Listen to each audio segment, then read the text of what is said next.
Olá, muito bom dia para você. Seja bem-vinda, seja bem-vindo. O AB1 dessa terça-feira, dia 3 de junho, está começando agora, 11 horas e 48 minutos. Nós vamos juntos aqui pela telinha da TV Asa Branca, também pelo nosso portal, o G1 Caruaru e região e ainda pelo Globoplay.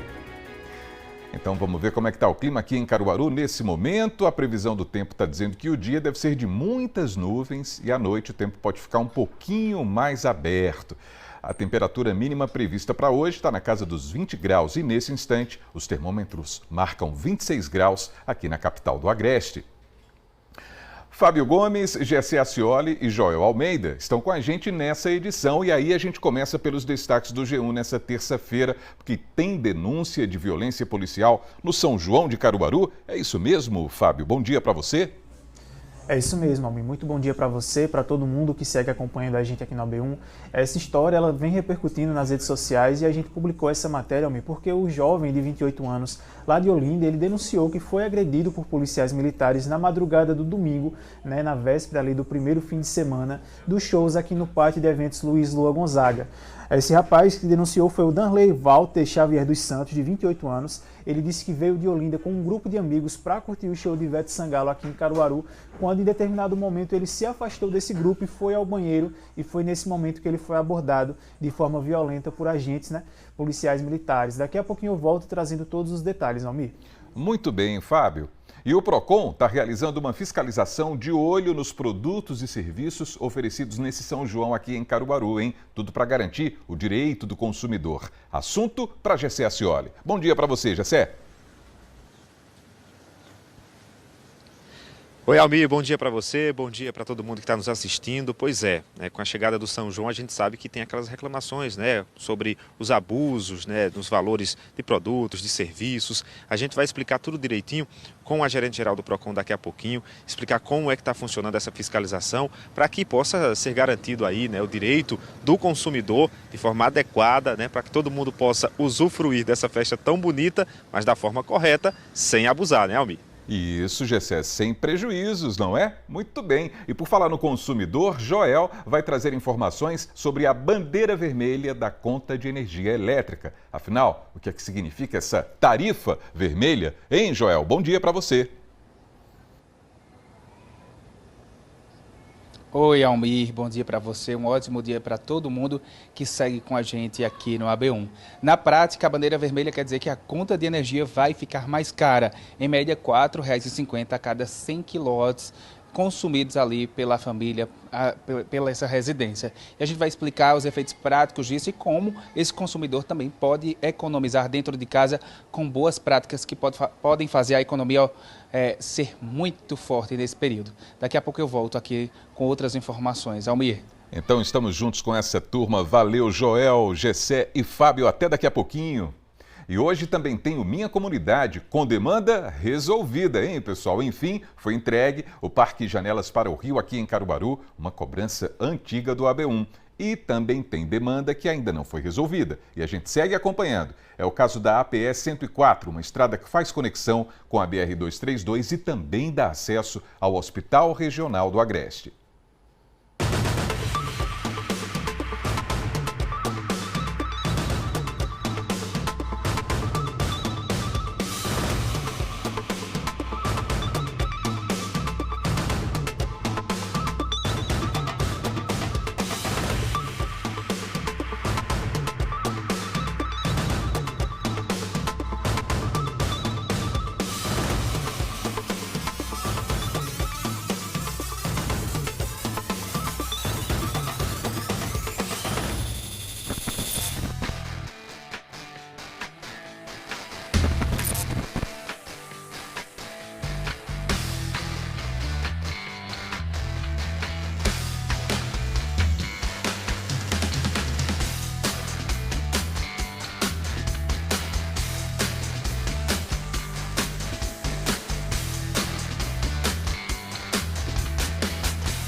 Então, Priscila Martins tem essa missão dupla de hoje no Minha Comunidade. Priscila, conte pra gente onde é que você está. Você está em movimento, está no nosso carro Link. Bom dia para você.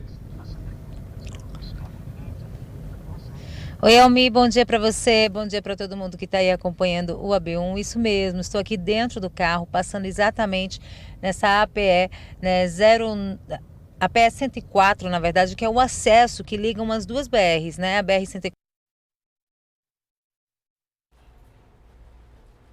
Bom, a gente perdeu aí a comunicação, sinal via internet com a Priscila Martins e daqui a pouquinho a gente estabelece contato com ela para essa cobrança de hoje no Minha Comunidade e para ter a entrega também aí do Janelas para o Rio. Então vamos para o intervalo, daqui a pouquinho tem os gols do GE para a gente conferir aqui no seu AB1, que está só começando, olha aí, que golaço! A gente volta já 11h54 agora.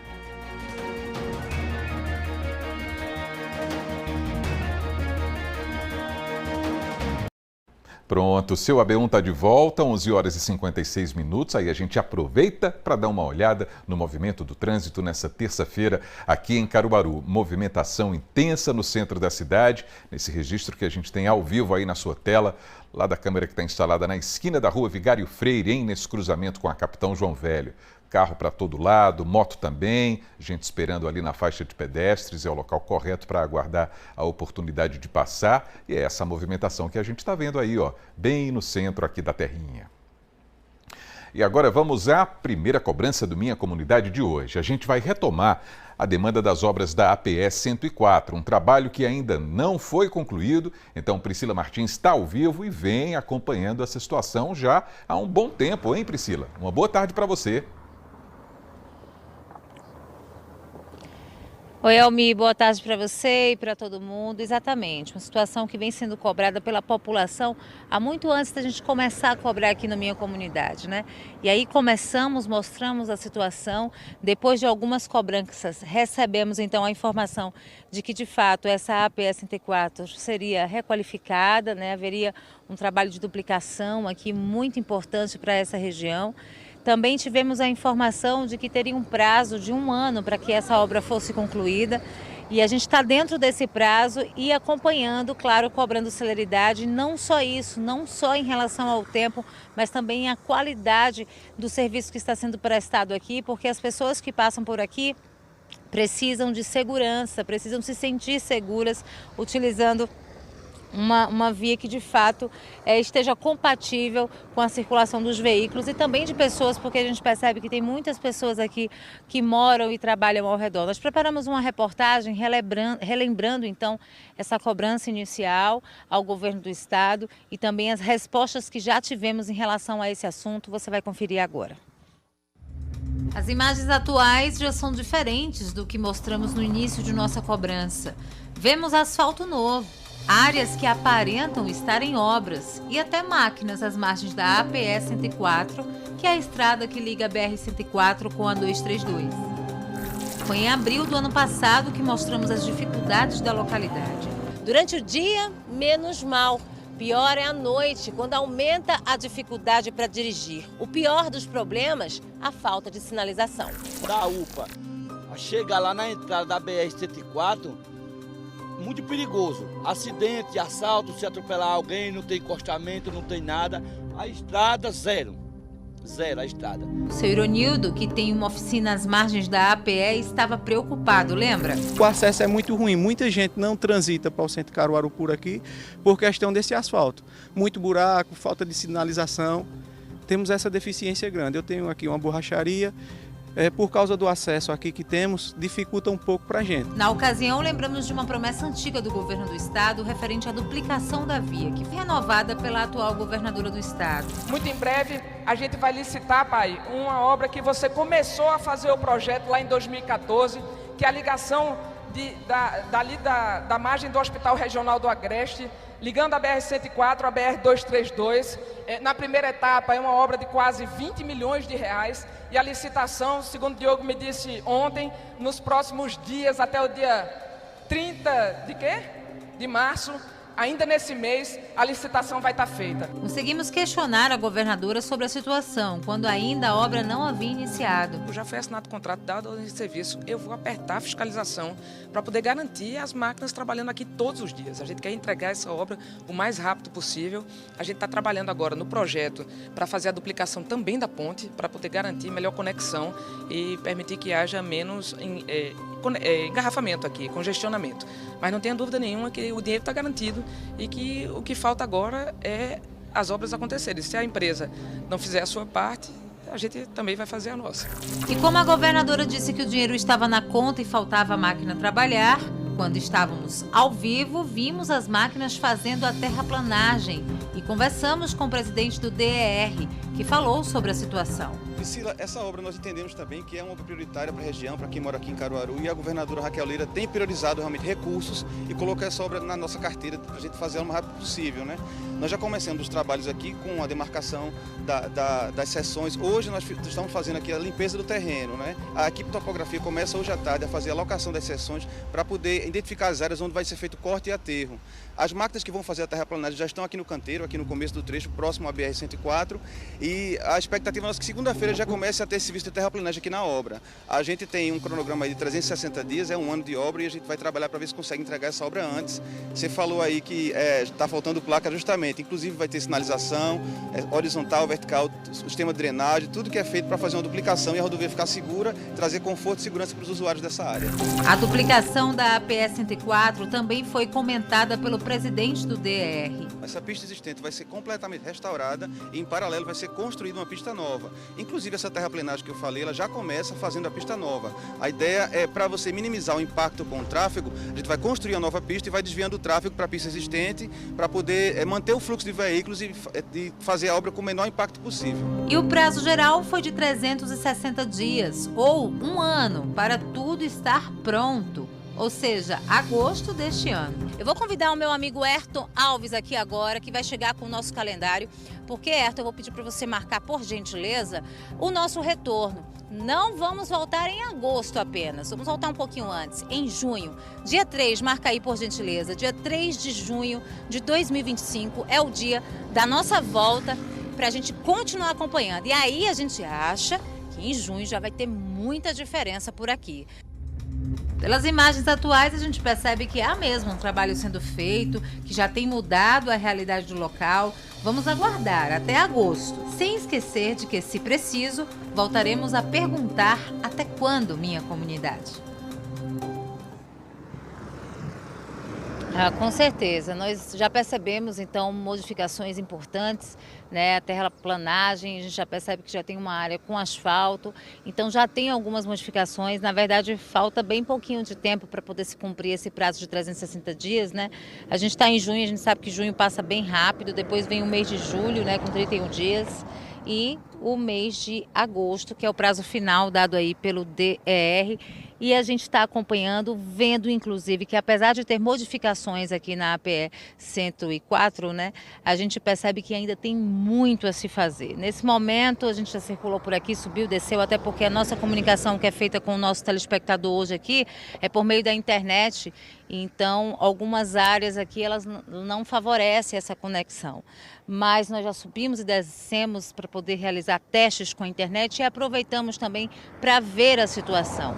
E nesse momento não tem ninguém trabalhando, né? A gente não sabe se é o horário, se mais tarde máquinas estarão trabalhando, mas o que temos para mostrar são essas pequenas modificações que já fazem diferença, mas por enquanto aqui ainda tem muita poeira, afinal de contas está em obra, aqui ainda tem muito trabalho a ser feito. Se é uma duplicação, a gente precisa enxergar de fato essa duplicação, que em alguns trechos a gente enxerga que foi iniciado, mas a gente percebe que tem muito a se fazer ainda. Procuramos o DER para saber, para ter uma resposta, para que tivéssemos então detalhes desse trabalho que está sendo realizado aqui, e recebemos um vídeo do Rivaldo Melo, que é o diretor-presidente do DER. Você vai conferir agora o que ele fala em relação a esta obra tão importante. O processo para a retomada da obra de duplicação da APE 104, a chamada Estrada de Agrestina, lá em Caruaru, está em andamento e segue com a máxima agilidade. Nós estamos na fase final de análise da documentação da empresa, que deverá fazer a execução do serviço remanescente. Assim que essa etapa for concluída, a obra será imediatamente retomada. É importante dizer que essa obra é uma intervenção fundamental para melhorar a mobilidade e o conforto de quem transita por Caruaru, pelo Agreste, e a nossa governadora Raquel Lira tem o compromisso de continuar com transparência, respeito à legalidade, garantindo assim o benefício direto para mais de 378 mil habitantes. Isso. A gente acompanha aí a resposta, né? Quer dizer, está dentro do prazo. Ele diz que a obra tá rápida, né? Tem celeridade, mas a gente percebe inclusive, gente, que os motoristas, os motociclistas que estão passando por esse trecho em obra, talvez não está percebendo que está em obra e aí passam numa velocidade. Percebe essas pedrinhas? Eu pedi para o nosso repórter cinematográfico mostrar. Essas pedrinhas aqui, se você passa com um veículo tão rápido como a gente está vendo aqui que os motoristas e motociclistas passam, essas pedrinhas elas podem ocasionar acidentes ou machucar alguém. Então você que é motorista, motociclista, que precisa passar por isso aqui, lembre-se disso. Está em obra, está em reforma, tem que reduzir a velocidade, até porque não tem sinalização ainda, não tem as placas prometidas pelo presidente do DER, então está em obra. Então é um local que precisa mesmo de cuidado. Agora há pouco passou um motorista e ele tentou falar algo para a gente, reclamar da situação, né? Reclamar que está ruim, que tem poeira, que não tem sinalização. E aí ele fez isso dirigindo, né? Então eu falei, nossa, por pouco ele não se acidenta aqui, não passou aqui para poder colidir com esse caminhão que está logo à frente. Fiquei até assustada, mas graças a Deus deu tudo certo. Mas olha, tem que ter cuidado. Está em obra, a gente vai seguir acompanhando. Como eu disse, o prazo é até agosto. Então a gente veio hoje aqui para cumprir o nosso calendário do AB1, para ter o nosso compromisso com o nosso telespectador, mas também para acompanhar esta obra, ver o que é que tem sido feito, ver se falta muita coisa, e nós estamos aqui para constatar. O calendário está aqui na minha mão e nós vamos marcar a data aqui, ó. Aliás, já até marquei no calendário aqui no dia 19 de agosto, terça-feira, é a terceira semana do mês de agosto. Nós vamos voltar aqui para ver se essa obra vai estar de fato concluída e essa tão sonhada duplicação, esse tão sonhado acesso que liga as BR-104 com a 232 estará pronto, qualificado para que as pessoas que transitam por aqui, as pessoas que passam por aqui, inclusive os comerciantes que trabalham nessa região, se sintam mais seguros numa via duplicada, segura e sinalizada. Essa é a nossa cobrança ao governo do estado. Então, dia 15, aliás, dia 19, voltaremos aqui de agosto para poder constatar isso. Eu volto com você aí no estúdio, Almir, para você também constatar e também marcar no calendário digital que tem aí no estúdio. E lembrando que eu volto a falar com todo mundo daqui a pouquinho em mais uma cobrança da minha comunidade. Almir. Combinado, Priscila, combinado até daqui a pouquinho. Pessoal, quando a gente fala sobre a situação das estradas, a gente está falando sobre a preservação da vida, não é assim? E olha, essa rodovia, de forma especial, tem uma ligação direta com essa questão da vida. Por quê? Porque é o principal acesso ao Hospital Regional do Agreste. Como a gente sabe, as ambulâncias, por exemplo, precisam de rodovias seguras para prestar socorro.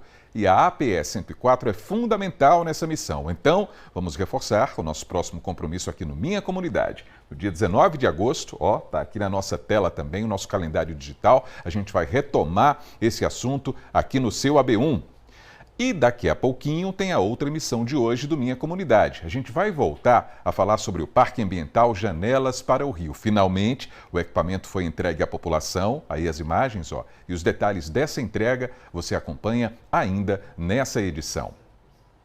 Agora 12:08, vamos seguindo, está chegando o Momento WhatsApp de hoje. O vídeo foi enviado pelo Theo Calado, que mora no bairro Luiz Gonzaga, aqui em Caruaru. Ele está preocupado com a situação da rua. São 2 problemas, inclusive: esgoto estourado e um vazamento de água limpa. Vamos dar uma olhada. Essa é a situação da rua Severina Amazonas, rua 17, aqui no bairro Luiz Gonzaga. Muita lama, cano estourado, esgoto a céu aberto, bem aqui pertinho da maternidade. Aqui o esgoto é descendo, bem ao lado da maternidade. Tem de tudo: esgoto, mato, cano estourado e muita lama. Essa é a situação aqui, rua 17, no bairro do Luiz Gonzaga. Todos os problemas reunidos, hein, Theo? Impressionante, a situação muito ruim por aí. Mas olha, a Compesa disse que até amanhã uma equipe será enviada ao local para realizar a manutenção da rede de esgotos e resolver os 2 problemas. A questão do esgoto e a questão da água limpa que está vazando também por aí, desperdiçando água limpa. Então a gente vai seguir acompanhando, hein, Theo? A gente segue de olho. E o seu vídeo também pode aparecer por aqui, é só mandar para o nosso WhatsApp, esse que está aí na telinha, 99198-8212. E vamos seguindo porque tem denúncia de violência policial durante um show no São João de Caruaru. Assunto para o Fábio Gomes, que chega ao vivo também com os destaques do G1. Que história é essa, hein, Fábio? Boa tarde para você. Oi, Almir, muito boa tarde para você, muito boa tarde para todo mundo que está acompanhando a gente aqui nesse AB1. Infelizmente, são casos como esse que acabam ofuscando o brilho dessa festa tão bonita que é o São João de Caruaru. Nós recebemos essa denúncia do jovem de 28 anos, o Danley Walter Xavier dos Santos, que ele disse que esse caso aconteceu no primeiro fim de semana de shows no pátio de eventos Luiz Lua Gonzaga. Ele veio de Olinda para curtir o São João aqui de Caruaru com um grupo de amigos e no momento que se distanciou deles para ir ao banheiro, foi abordado de forma violenta por policiais militares. A gente inclusive recebeu um vídeo do Danley contando um pouco sobre como foi essa abordagem e a gente vai acompanhar a partir de agora. Almir. Me algemou, me jogou no chão, tá até aqui machucado, ficou inchado isso aqui, me jogou no chão e eu desmaiei. Quando eu acordo num quarto branco, com 2 marginais algemados do meu lado, e eu em volta de cerca de mais de 10 policiais. E eu perguntando, o que é que eu fiz para estar aqui? Eu não era para estar aqui, o que é que vocês fizeram comigo? Cadê o meu tênis? Eu estava sem a minha camisa, que a minha camisa estava amarrada aqui, na minha cintura. Estava sem um dos meus tênis caríssimo, foi até um presente. E eu perguntando, por que eu estou aqui? O que é que eu fiz para estar aqui? Por que vocês me prenderam? E ninguém me respondia nada. Faltei ao trabalho hoje porque não tinha condições de eu ir, nervoso do jeito que eu tô. Fui na corregedoria, tá aqui o papel, tá aqui meu boletim de ocorrência, tá aqui meu boletim, tá aqui meu corpo de delito, tá aqui tudinho. Tá aqui também o papel da corregedoria. E eu vou pegar advogado para poder botar para dentro, processar o Estado. Vou sim. Um caso muito lamentável, né, Almir? Inclusive, o Danley ele enviou algumas imagens aqui pra gente, na redação do G1, nós conversamos com ele. Essas imagens mostram alguns ferimentos que ele ficou com o corpo, Ele relatou que acabou sendo empurrado e bateu a cabeça no chão e acabou desmaiando. Nessas imagens que a gente acompanha é possível ver alguns ferimentos que ele ficou pelo corpo e nós também entramos em contato com a Secretaria de Defesa Social, a Polícia Militar e a Polícia Civil pedindo uma nota de posicionamento, mas até a última atualização da nossa reportagem, as instituições não se posicionaram falando o que aconteceu, contando a versão delas e também se a corregedoria está ciente desse caso. Pelo vídeo que a gente viu, o Danley ele registrou um boletim de ocorrência em uma delegacia de Olinda e também registrou um boletim na corregedoria. Mas até a última atualização dessa nossa reportagem aqui no G1, nós não tivemos retorno dessas instituições. Acessando a matéria aqui no G1 Caruaru, o pessoal de casa pode conferir a entrevista completa que nós fizemos com o Danley. Almir. A gente vai seguir acompanhando, aguardando essas respostas, evidentemente, Esse caso precisa ser devidamente apurado e esclarecido. A gente vai seguir acompanhando sim, Fábio. Estou vendo que no G1 também tem notícia boa, por exemplo, notícias a respeito da geração de empregos aqui na capital do Agreste. É isso mesmo, amigo. A gente muda também agora um pouco de assunto para falar sobre essa coisa positiva aqui de Caruaru, que é em relação à geração de novos postos de trabalho em relação ao mês de abril. Esses dados foram divulgados pelo CAGED e mostram que no mês de abril o município de Caruaru gerou 846 novos postos de trabalho e com essa quantidade o município aparece como o segundo que mais criou empregos no mês, ficando atrás apenas do Recife, na capital.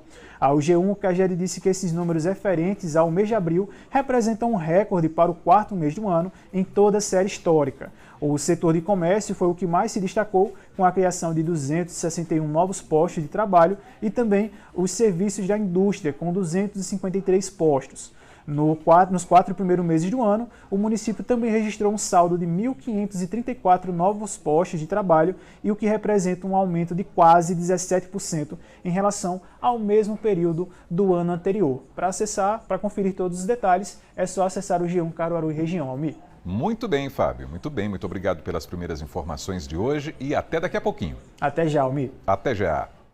12h, 15 minutos. Atenção, hein? O Procon Caruaru está monitorando e fiscalizando o cumprimento do direito do consumidor nos restaurantes, barracas, bares espalhados pelos polos principais do São João 2025 aqui em Caruaru. O objetivo é evitar práticas ilegais. Então, a gente conversa sobre esse assunto agora ao vivo com você, Gessé Acioli. Boa tarde.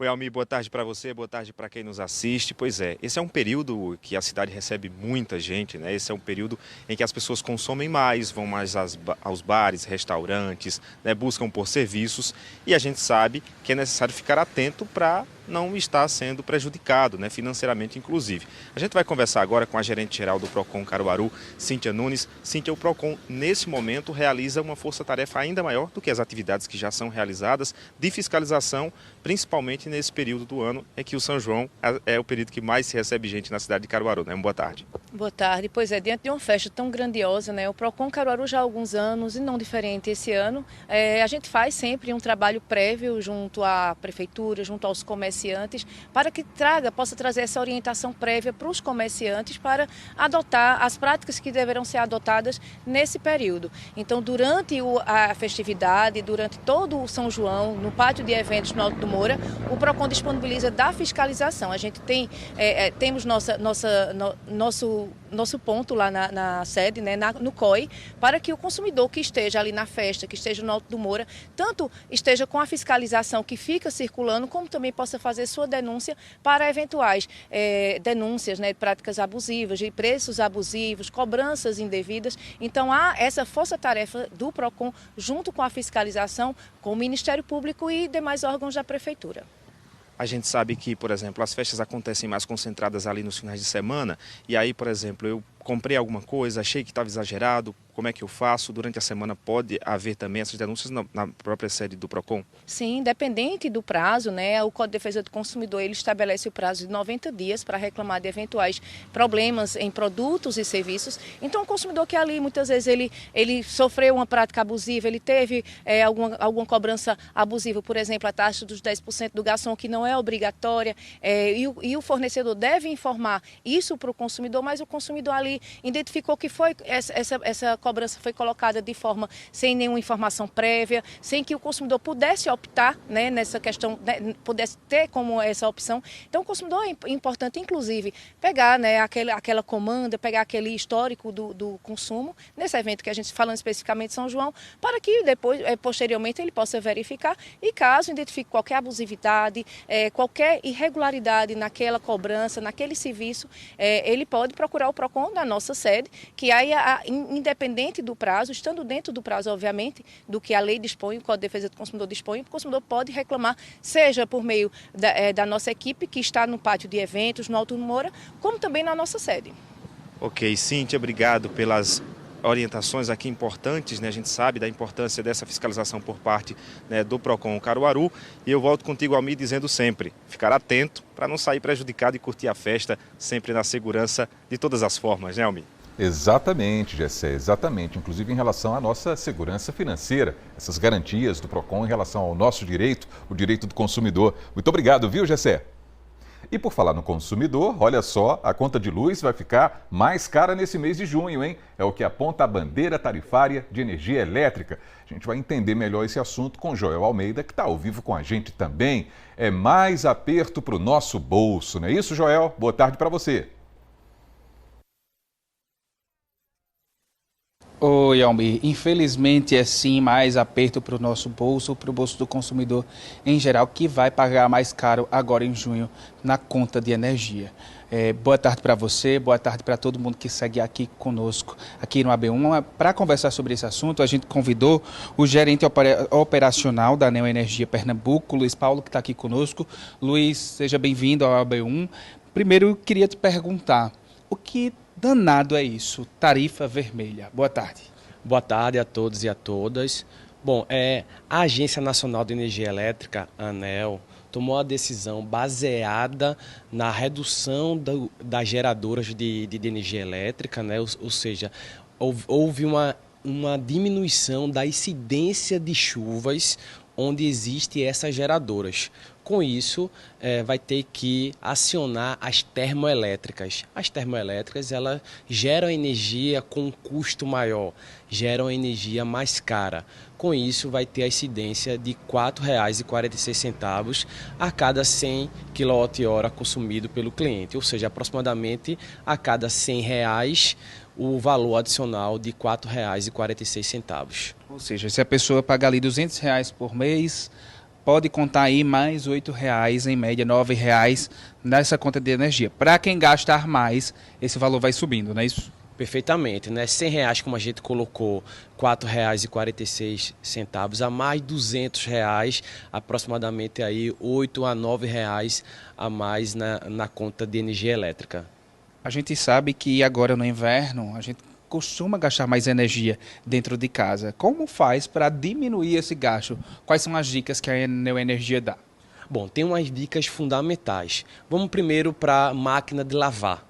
Certo? A máquina de lavar, ela tem lá o seu consumo de energia elétrica, né? É fundamental que não faça lavagem em vários momentos durante o dia. Tente juntar o máximo de roupa possível, né? Que esteja lá dentro do volume daquela máquina de lavar, para poder realizar a lavagem de uma só vez. Outro exemplo, geladeiras. É importante que geladeira tenha a parte lá da borracha lateral vedada, né? Porque ela não gera energia adicional para poder resfriar aquele alimento. Não colocar de jeito nenhum alimento quente dentro da geladeira, porque isso vai fazer com que a geladeira gere uma energia, uma potência maior para poder refrigerar aquele alimento, né? Então são duas dicas importantes aí para os consumidores. A gente também às vezes costuma deixar o eletrodoméstico, um eletroportátil ali ligado, mesmo não funcionando. TV está desligada, mas está com aquela luzinha ali vermelha, por exemplo, outros eletrodomésticos em stand-by. Isso também conta para essa conta de energia chegar mais alta? Eletrodoméstico em stand-by, sim, eles consomem energia. Aquele sinalzinho vermelho que fica lá, nele está consumindo energia, né? Talvez pode ser até a diferença ali daqueles R$4, né, que você está consumindo ali a mais, né? Então tira da tomada. O outro ponto importante também é, normalmente, o brasileiro ele tem um costume de dormir com o celular carregando, para no outro dia estar 100%. Carrega antes, checa quando tiver 100%, retira da tomada, né? Por quê? Porque mesmo o celular carregado a 100% e ele continuando ali carregando, vai sim também gastando mais energia, vai consumindo energia. Muito obrigado pela sua participação, pelas informações aqui no AB1, Luiz. Pois é, então, economizando, você economiza no bolso com todas essas dicas práticas, com essas boas ações, e faz o seguinte também, ajuda o meio ambiente. Almir, eu volto contigo. Joel, muito obrigado pelas informações, hein? Pelas orientações que a gente também recebeu agora ao vivo. Bom trabalho para você. No próximo bloco do AB1, a gente vai ver que mais de 100 mil pernambucanos se declaram autistas e o estado tem quase 800 mil pessoas com algum tipo de deficiência. E ainda tem o AB Esporte. Hoje é dia de bola na rede com os gols do GE. Olha aí, na caixa, 12h23. A gente volta já.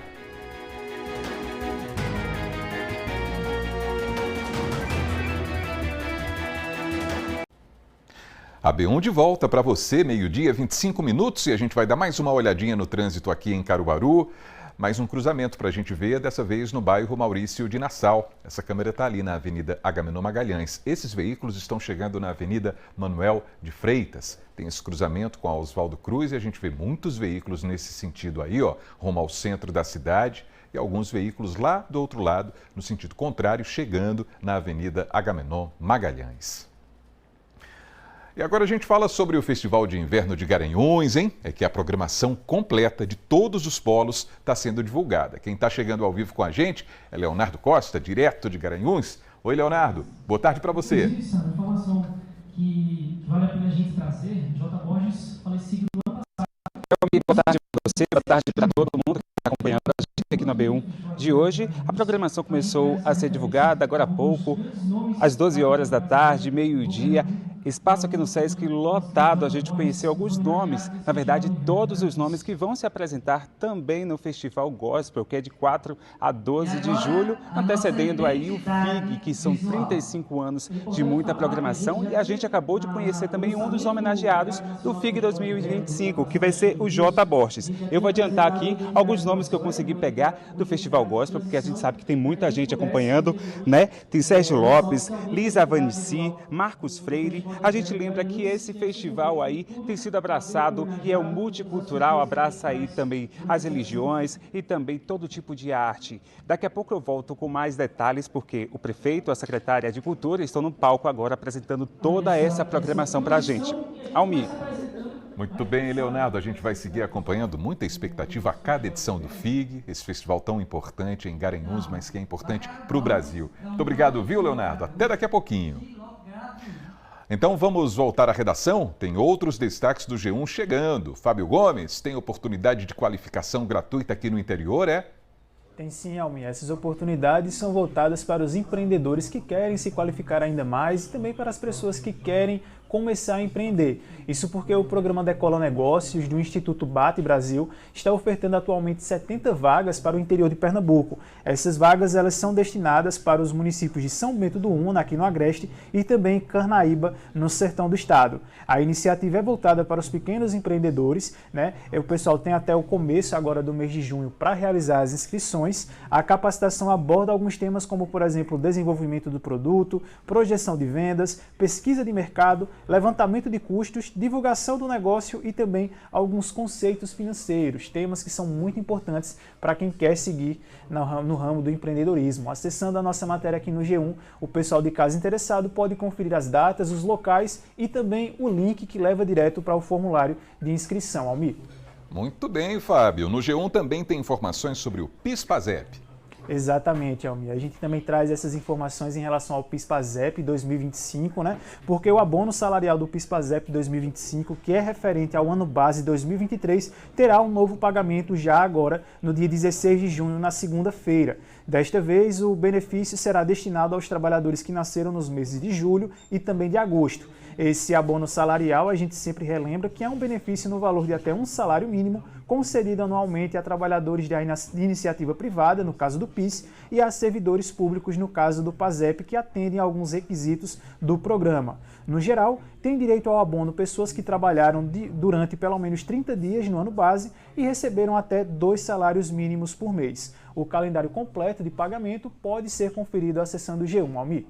É isso, é só acessar o nosso portal. Fábio Gomes, muito obrigado pelos destaques de hoje. Bom trabalho para você. Até amanhã. Obrigado, Almir. Bom trabalho para você também e até amanhã. Valeu, Fábio. Agora, pessoal, está na hora do AB Esporte e o representante de Pernambuco na Copa do Brasil já tem adversário definido. Herbert Ramos vai contar essa história para a gente agora, não é isso, Herbert? Boa tarde para você. Olá, Almir. Boa tarde para você. Boa tarde para todo mundo ligado aqui no AB1. A Fênix vai enfrentar o Bahia em um duelo válido pelas oitavas de final da Copa do Brasil. Lembrando que o Retrô é o único time de Pernambuco que continua na competição. Vamos conferir aqui Bahia e Retrô. A ida na semana do dia 30 de julho, ainda sem data e horário específicos definidos, e a volta será aqui em Pernambuco, Retrô e Bahia, na semana do dia 6 de agosto, ainda sem data e horário definido para a volta, mas a Fênix decide em casa e vai em busca de avançar mais ainda na Copa do Brasil, Almir. Certo, a gente tem acompanhado o Retrô pela Série C do Campeonato Brasileiro, né? É uma competição que está sendo difícil aí para a Fênix. E qual é esse Bahia que o Retrô vai encontrar pela frente, hein, Herbert? É um Bahia da primeira divisão, é um Bahia com alto investimento, é um Bahia que foi campeão estadual, que na Libertadores não foi tão bem, é verdade, mas que vai buscar também uma classificação na Sul-Americana. É um time com um elenco muito forte, talvez o melhor elenco do futebol nordestino, e que chega para esse duelo aqui, analisando também o momento do Retrô na Série C, o Bahia chega como favorito. Mas é bom a gente lembrar que contra o Fortaleza o Retrô também era uma espécie de zebra e conseguiu surpreender. Retrô vai buscar surpreender mais uma vez na Copa do Brasil. Muito bem, a gente vai seguir de olho, vai seguir acompanhando. Agora a gente vai de bola na rede. Aí, durante o intervalo, né, quando a gente estava indo para os comerciais para voltar com a B1, a gente viu alguns dos gols do GE de hoje. Só tem pintura, né, Herbert? Exatamente, Almir. Cada dia mais difícil a gente fazer essa seleção, mas separamos os melhores gols da semana para fazer essa edição de hoje. Simbora conferir mais uma edição do Gol do GE. Começando mais uma edição do Gol do GE com um chutaço de fora da área. Olha a tentativa do chute, que golaço! João Ventura de Santa Cruz do Capibaribe bateu forte e acertou as redes. O lançamento lateral veio na direção do João, que dominou com a coxa e soltou um chutaço, quase do meio do campo, para fazer um golaço. Que pancada, meus amigos! Essa juventude tá tirando onda demais. Esse entra merecidamente na lista dos gols mais bonitos da semana. Saindo do Agreste para o Sertão, Jackson, lá em Arco Verde, fez esse belo gol. Lindo drible nos zagueiros, olha como os defensores ficaram perdidos no lance. Depois o Jackson finalizou de pé direito para acertar o ângulo. O goleiro até buscou chegar na bola, mas não conseguiu. Golaço do Jackson! Agora se liga nesse toque de qualidade do Walter, lá de Palmares.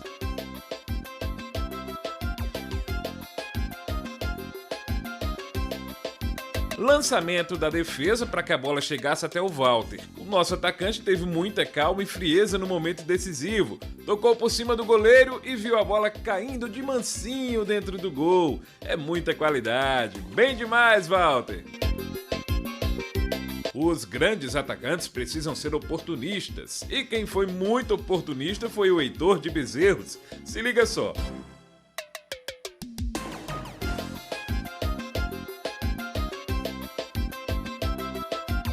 Saída de bola no meio do campo, Heitor percebe a distância da defesa, o goleiro estava um pouco adiantado. Aí ele não teve dúvidas, bateu de longe mesmo e a bola passou por cima de todo mundo. Esse é o gol que todo mundo da defesa fica se olhando depois e perguntando o que é que foi que aconteceu. E a gente conta, aconteceu um golaço do Heitor. E já que estamos com uma edição repleta de gols por cobertura, nada melhor que terminar o Gol do GE de hoje com mais um. Rafael de Caruaru foi quem marcou.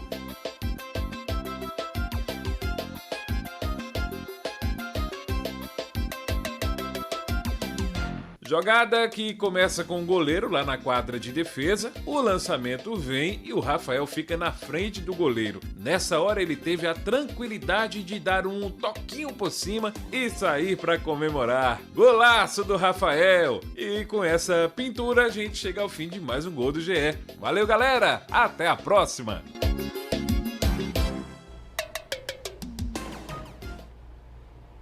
O Rafael fechou com todo estilo aí aqui, mais uma reportagem completinha dos gols do GE com essa turma boa de bola, boa de pontaria, em qualquer lugar, ó, na várzea, no campo, na terra, na quadra, no society, em todo canto tem fera, Herbert. Exatamente, Almir. Foi uma edição recheada de gols por cobertura. Sempre um toquinho ali por cima do goleiro, gols muito bonitos. A turma tá de parabéns. Inclusive fica o convite aqui para quem tiver um gol gravado. Às vezes um amigo tá gravando ali, acompanhando o jogo. Manda esse gol pra gente. Quem sabe a gente pode exibir aqui no AB1 em mais uma edição do Gol do GE, Almir. Combinado, seu Herbert Ramos. Muito obrigado então pela edição de hoje do AB Esporte, hein? Aquele abraço para você e até amanhã. Obrigado, Almir. Fica o convite também para todo mundo que acompanhou o AB Esporte para dar uma passada lá no GE Caruaru e região, conferir os principais destaques do esporte regional. Eu vou ficando por aqui. Até amanhã, Almir. Valeu, Herbert. Valeu demais. E daqui a pouquinho tem mais uma parada do quadro Minha Comunidade. Priscila Martins está a caminho do local da nossa missão de hoje, hein? E vai contar pra gente para onde é que ela está indo, né? Porque a gente tem uma entrega importante para mostrar nesse AB1. Não é isso, Priscila? Claro que caiu. Almir, com certeza. Uma entrega importante de uma cobrança que foi feita há muito tempo. A gente várias vezes cobrou ao governo do estado que entregasse essa obra que teve um investimento e que ficou paralisada por muito tempo, depois retomada. E ainda assim, quando tudo parecia estar pronto, nada de entregar. E a gente vai mostrar hoje um pouquinho de Janelas para o Rio. Eu passo agora pelo bairro Indianópolis, onde exatamente aconteceu essa obra tão importante. A gente vai dar uma paradinha e daqui a pouquinho você vai ver aqui no AB1, no quadro Minha Comunidade, como é que está o Janelas para o Rio, aqui na cidade de Caruaru. Até já, Almir. Combinadíssimo, Priscila. Até já. E olha só esses dados, hein? Mais de 100 mil pernambucanos se declararam autistas. Esse levantamento inédito do IBGE foi divulgado no censo mais recente e também revelou que o estado tem quase 800 mil pessoas com algum tipo de deficiência. Olha só. A retinose pigmentar, uma doença que afeta a retina, fez Ana Paula deixar de enxergar aos poucos. Hoje eu enxergo só vultos, luzes e cores, mas a fisionomia da pessoa eu não consigo enxergar. É como se a luz do quarto dela tivesse se apagado de vez. Aí veio a tristeza, a vergonha e a vontade de ficar só. Mas Ana Paula conheceu o Instituto de Cegos do Recife, fez novas amizades e foi apresentada ao goalball, um esporte criado para pessoas cegas. O brilho nos olhos e o sorriso largo são reveladores. Eu vou para uma festa, eu danço. O pessoal diz, cuidado para ela não cair. Não, mas eu danço normal. O goalball me fez voltar a minha autonomia e a superação de sair de casa sozinha para vir para cá. Superar o isolamento é um desafio. Tanto a pessoas que nasceram com deficiência, não só visual, mas como motora, intelectual, quanto quem adquiriu durante a vida. O goalball serve para reabilitação, como ele já foi criado para isso, e todos os esportes paralímpicos servem para desenvolvimento motor, social, manutenção da saúde. Além dela estar socializando com pessoas iguais a ela vai ver que ela pode tudo. A deficiência é apenas um detalhe na vida dela, né? Os números do último censo revelam que Pernambuco tem pouco mais de 450 mil pessoas com dificuldade permanente para enxergar. Mas, no geral, são quase 800 mil pessoas com deficiência. São mais mulheres do que homens. Quando a autonomia e a independência da pessoa com deficiência são incentivadas, a exclusão é mais difícil de acontecer. Domingos tem 48 anos, é pastor evangélico, aconselhador de casais, estudante de história, palestrante, pai, marido e autista. Aos 7 anos de idade, eu fui diagnosticado. Só que anos atrás não existia os estudos que hoje existem, 5 anos atrás, mais ou menos, que os sintomas e as rigidez cognitivas foram aumentando. E como minha esposa da área, ela começou a notar. Pela primeira vez, o censo inseriu no questionário perguntas específicas para pessoas com autismo e descobriu que o estado tem 105 mil moradores com TEA. Eu procurei ajuda porque escolas que era para dar aula não dava aula, trabalhos que apareciam eu não conseguia pelo fato de não me adequar ao não, entende? A cumprir ordens. E passei a procurar a terapia, o psicólogo, o neuropsicólogo, psiquiatra, neurologista. Então tudo isso foi um conjunto para me ajudar hoje. O controle emocional e os comportamentos de Domingos mudaram com tratamento profissional e com o apoio da família.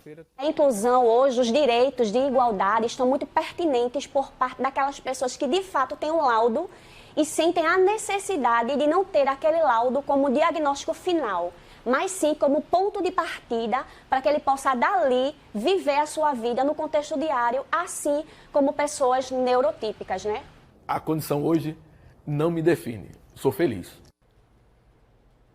Então, daqui a pouco tem o Panorama CBN, aí a gente vai falar sobre esse censo do IBGE em relação às pessoas autistas. Por isso, vamos conversar com a psicopedagoga Lidiere Barros. O Panorama começa às 2h na Rádio que Toca Notícia.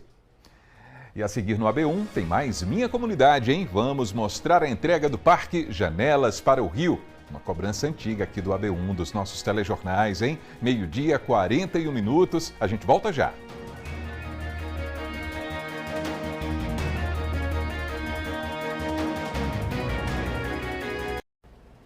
Então, o seu AB1 está de volta, 12h, 43 minutos. Vamos dar mais uma olhadinha na movimentação do trânsito aqui na cidade. Agora a gente está ali mais uma vez no centro dela. A gente tem essa câmera na Avenida Rio Branco e a movimentação dos veículos nesse instante. Movimentação intensa também, até pela natureza do horário, não é, pessoal? 12h, 43 minutos, é aquela hora de correr em casa, almoçar e voltar para o batente. Tem a criançada que vai para a escola à tarde também, eventualmente, enfim, muitas atividades ao longo do dia e essa movimentação que a gente vê ao vivo. Agora vamos para a segunda parada do Minha Comunidade de hoje, porque tem problema resolvido, hein? O Parque Ambiental Janelas para o Rio finalmente foi entregue. Cobrança antiga demais também aqui no Minha Comunidade. Então a gente vai falar ao vivo mais uma vez com Priscila Martins. Conte tudo pra gente, Priscila. Oi, Almir, boa tarde mais uma vez para você e para todo mundo. Mais uma vez aqui neste local, dessa vez não para cobrar, mas para relembrar toda a cobrança que foi feita aqui durante muito tempo no AB1. A gente cobrou, a obra parou e a gente pediu para que os funcionários voltassem a trabalhar. A gente falou da quantidade de dinheiro, de investimento público que estava sendo lançado aqui e que era importante para a comunidade, já que foi prometido uma nova relação das pessoas que moram por aqui, inclusive com o outro lado, que é o bairro Cedro, né? Já que esse local aqui liga um bairro ao outro, da relação com o Rio Ipojuca, que a gente sabe que é considerado o terceiro rio mais poluído do Brasil e que muitas ações precisam ser feitas para melhorar essa situação, mas aí é outra pauta. A pauta que a gente sempre cobrou aqui é exatamente aquilo que foi prometido, que é a requalificação desse espaço, melhorar o ambiente para as pessoas que moram aqui com segurança, com parques, com locais para fazer piquenique, encontros, para fazer caminhada. Então tudo isso foi prometido e a gente cobrava, inclusive uma área de reflorestamento, né? Porque a promessa é que mudas seriam plantadas por aqui para que pudesse ser um local arborizado, tranquilo. Só que ao longo do tempo, o tempo ia passando e nada de entrega. E a gente olhava, às vezes parecia que estava quase tudo pronto e nada de uma data. Inclusive, em alguns momentos cobramos que essa área aqui, ó, essa rua fosse calçada, não está ainda, tá? E aí tivemos a resposta ao vivo, inclusive aqui no AB1, de que a obra é do governo do estado, mas o calçamento dessa rua aqui deve ser feito pela Prefeitura de Caruaru e não foi feito ainda, de acordo com a resposta que já demos, inclusive ao vivo aqui no AB1. Tem uma obra da adutora do Agreste, né, um cano que passa exatamente nessa localidade, que só poderia ser feito o calçamento dessa rua quando terminasse. Isso foi aquilo que a gente descobriu trabalhando e cobrando a entrega desse equipamento aqui. Você vai acompanhar como é que foi o início de tudo. Isso aqui tinha tapumes, a gente não conseguia ter acesso, a gente não sabia quando ia ser entregue, a gente só sabia do dinheiro gasto por aqui, pelo menos as placas indicavam isso, né? A gente sabia que a obra ficou parada um tempão, mas a gente não sabia quando a população de fato ia usufruir desse espaço. Você vai relembrar agora na reportagem. As obras começaram em julho de 2019, deveriam ter sido finalizadas em maio de 2020. Este prazo inicial não foi cumprido e foi estendido para janeiro de 2021. Só que, de novo, nada feito. Essa sucessão de anúncios de novos prazos, paralisação da obra e retomadas sem ritmo satisfatório chama atenção. A extensão é de 1,5 km. Mais adiante, a passarela metálica com 76 metros de comprimento. Ela liga uma parte do bairro Indianópolis com a do Cedro, do outro lado. E em se tratando de toda a área verde ao longo das margens do rio Ipojuca, esta vai receber mais de 5.000 mudas nativas para o devido reflorestamento. A ideia é proporcionar lazer, pontos para piquenique, mudar o conceito de como as pessoas podem se relacionar com as áreas relacionadas ao Ipojuca. Em outubro do ano passado, o secretário executivo de saneamento do governo do estado, Arthur Coutinho, falou sobre os atrasos. Você pegar uma obra desse porte, você tem pontos críticos, não é, de uma obra como essa, que muitas vezes assim, acontece durante uma obra não estavam previstos. Não é? Por exemplo, a gente imaginava aí uma determinada profundidade de fundação para essa passarela, tivemos que aumentar um pouco mais, não é? Tivemos que aumentar, readequar as dimensões. Essa obra vai estar sendo entregue basicamente assim, em menos de um ano de construção, quando nós pegamos ela, não é, com um percentual baixíssimo de execução, muitos de serviços tiveram que ser refeitos. Ainda em novembro do ano passado, ele enviou este vídeo dando um novo prazo. Atualmente nós estamos com mais de 70%, não é, de execução física da obra e restam ainda serviços, não é, de paisagismo, não é, principalmente no lado sul do parque. Não é, restam também serviços de construção da rampa de acesso à passarela, não é, bem como serviços de pintura, né, instalações de peças hidrossanitárias.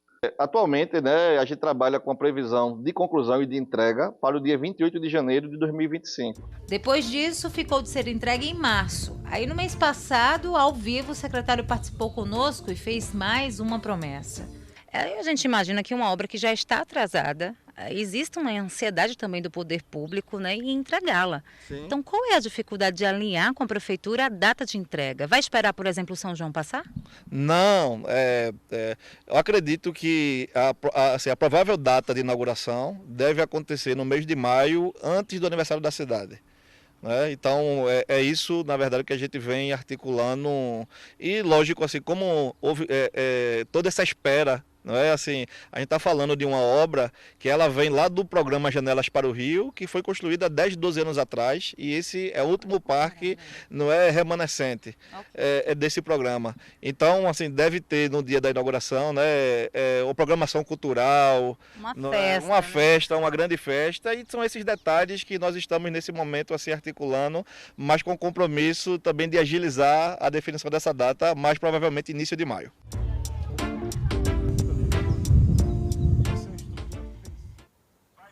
E aí, no dia do aniversário de Caruaru, a obra não foi entregue. Só que, de fato, ela foi entregue à população e quem acompanhou tudo foi o repórter Franklin Portugal. Gravou uma reportagem, você vai ver agora. Crianças em atividade extra-sala. Vir ao Parque do Projeto Janelas para o Rio foi a ocasião utilizada por professores para o ensino dos alunos do 5º ano da Escola Municipal Leudo Valença, nas Rendeiras. Unindo a teoria e a prática, os alunos aprendem de forma lúdica e produtiva. Então, esse espaço condiz com o que preconiza a educação do Brasil. Thalita, moradora desta área de Caruaru, gostou do que viu. O lazer, botar as crianças para brincar no balanço, no escorrego. Ficou jóia, ficou legal. O projeto Janelas para o Rio é composto por parques em 6 cidades do Agreste. O de Caruaru foi o primeiro a ser anunciado, porém, o último a ser entregue, desde o início da obra em julho de 2019, com prazo para conclusão para maio de 2020, os atrasos se sucederam. As datas indicadas para o término foram descumpridas por várias vezes, até que as obras foram retomadas em abril de 2024, com investimentos do governo de Pernambuco de aproximadamente 10 milhões de reais. O Parque Janelas para o Rio, em Caruaru, tem pouco mais de 6,5 hectares, entre os bairros do Cedro, Indianópolis e Inocope. É para atividade física e lazer. Um momento aqui de grande felicidade, eu acredito que para toda a população aqui do Agreste, né, principalmente aqui do nosso país de Caruaru. Então, um equipamento aqui feito para a família, não é, para que todos aqui possam desfrutar desse equipamento moderno. Um parque assim multifuncional, não é, além desses equipamentos que permitem atividade física, que permitem essa aproximação com a natureza. É claro que o Rio Ipojuca tem muitos problemas, ao longo das décadas foi sendo cada vez mais amordaçado pela poluição. Mas uma obra como essa pode fazer com que as pessoas se desconectem da correria e criem uma intimidade com o Ipojuca. Elas podem mostrar, afinal de contas, que podem se importar de verdade com ele. Essa aqui faz parte de uma estratégia que é mundial. Né, aproximar as pessoas das águas que carregam a sua história, a sua identidade. Né? Então, o Rio Ipojuca, ele é um bom exemplo disso. E as pessoas podendo estar perto dele, perto dos olhos, junto do coração, as pessoas costumam dizer. Né? E isso tem um fundamento científico chamado sintaxe espacial.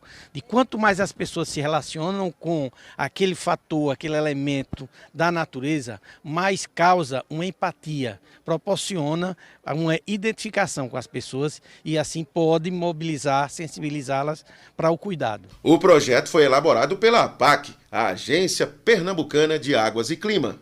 O projeto do parque ele vem no contexto da revitalização da bacia hidrográfica, que é um dos elementos da política pública sobre a responsabilidade da APAC, a política de gestão de recursos hídricos, o cuidado com a bacia hidrográfica, o cuidado com os aspectos de quantidade e de qualidade da água. Então o parque é um elemento que proporciona a proteção das margens de ocupações irregulares e ao mesmo tempo um chamamento à população, um ativo para que a população participe da política pública. pública, ajudando a população a querer cuidar do rio. A governadora do estado, Raquel Lira, veio inaugurar o parque. O parque está entregue, é para Caruaru, é para a região, aqui especificamente no bairro do Cedro e Rendeiras. Não tenho dúvida nenhuma de que ele já é sucesso, já tem uma garotada aqui brincando e vai ser um ponto de encontro até que a gente possa finalmente garantir o Rio Ipojuca limpo com o saneamento da nossa cidade e das cidades circunvizinhas. Esta fonte luminosa ornamenta a paisagem nas noites do parque. O movimento das águas é sincronizado com música.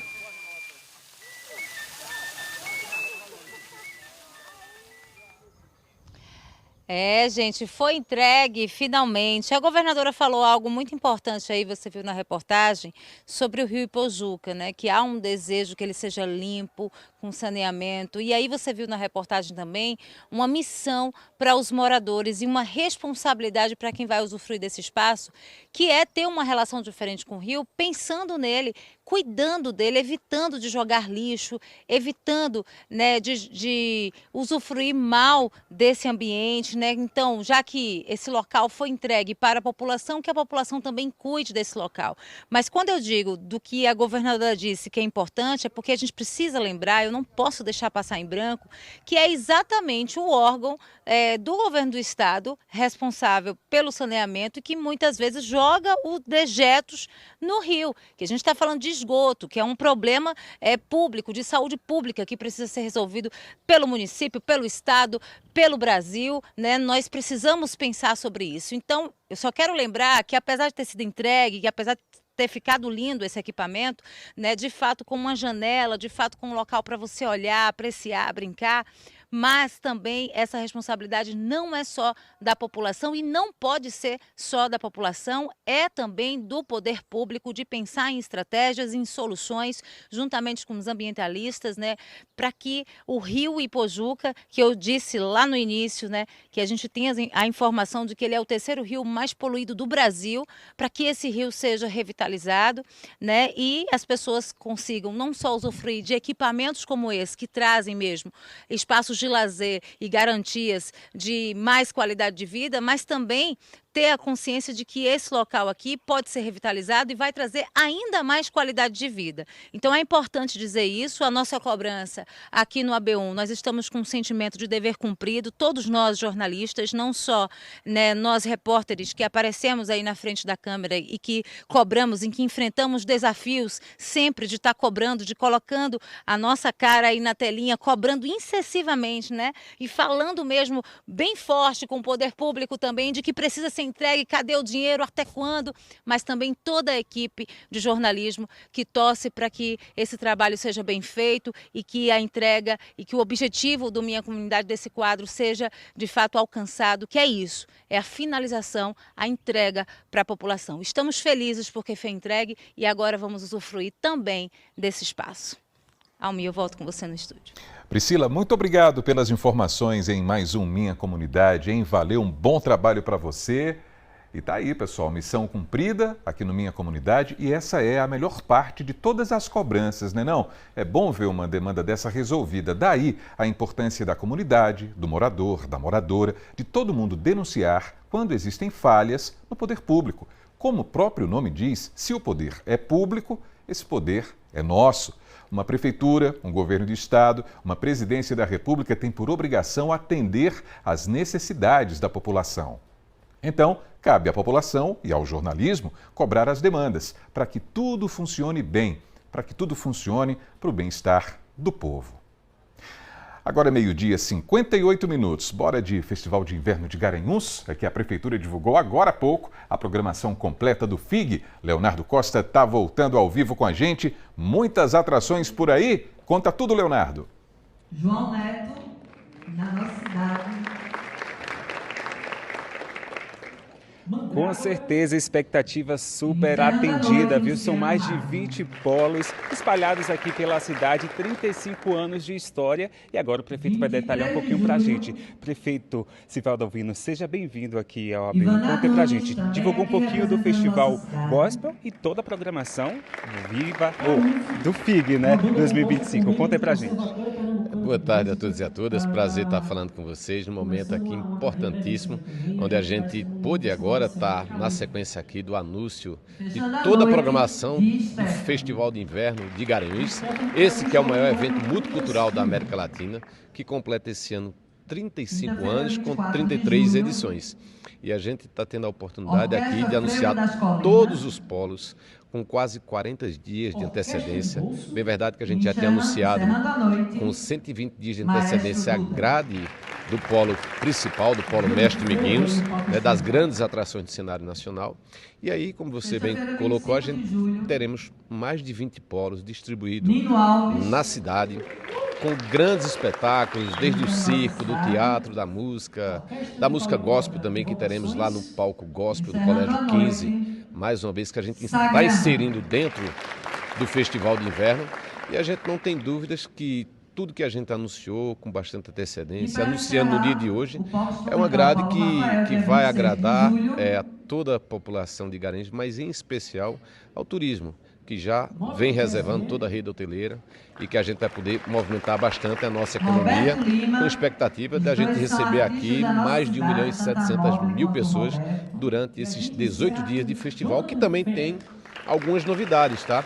Esse ano a gente inicia já no primeiro final de semana com o circo, o FIG começa. E as atrações principais desses polos aí espalhados? As atrações principais a gente tem para todo gosto, né? A gente teremos aí desde toda a parte cultural, né? Da parte da MPB, do pop rock, do palco do forró, do palco pop.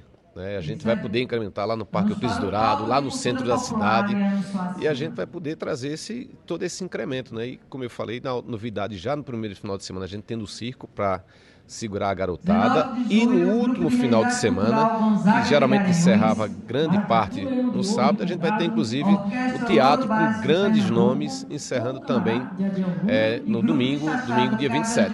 Fica o convite para o público, né? Dias de antecedência dá para reservar, dá para curtir várias coisas aqui na cidade, circo, teatro, música. Claro, a gente tem para todos os gostos, né? Como a gente fala, é o maior evento multicultural da América Latina, é um evento diferenciado. O Festival de Inverno não é um evento que se resume aos grandes shows da Praça Mestre Dominguinhos. A gente tem, como falamos, mais de 20 polos espalhados. E, claro, quem não veio ainda conhecer, venha. Quem já veio, venha matar a saudade, porque... Expectativa de público? A gente tem expectativa de público aqui entre 1.700.000 a 1.800.000 pessoas durante esses 18 dias de evento que vão estar distribuídos em todos os polos. Prefeito Sivaldo Albino, muito obrigado pelas informações. Então fica ao público aí. Antecedência dá para reservar seu espaço aqui na cidade, curtir um pouquinho de tudo relacionado à cultura, à arte, evento multicultural. Almir. Leonardo, muito obrigado pelas informações aqui no AB1. Muita expectativa para mais um FIG, hein? Valeu, Leonardo. E olha, amanhã estreia aqui no AB1 uma série de reportagens especiais sobre as tradições do sertão de Pernambuco. Na primeira reportagem, vamos conhecer a história da poesia em várias cidades do sertão do Pajeú, uma produção cultural que passa de geração para geração. É amanhã, aqui no seu AB1. E assim termina o nosso encontro dessa terça-feira. Mas a gente volta aqui com outras notícias de Caruaru e região amanhã, a partir das 11h45, se Deus quiser. Grande abraço para você e até lá!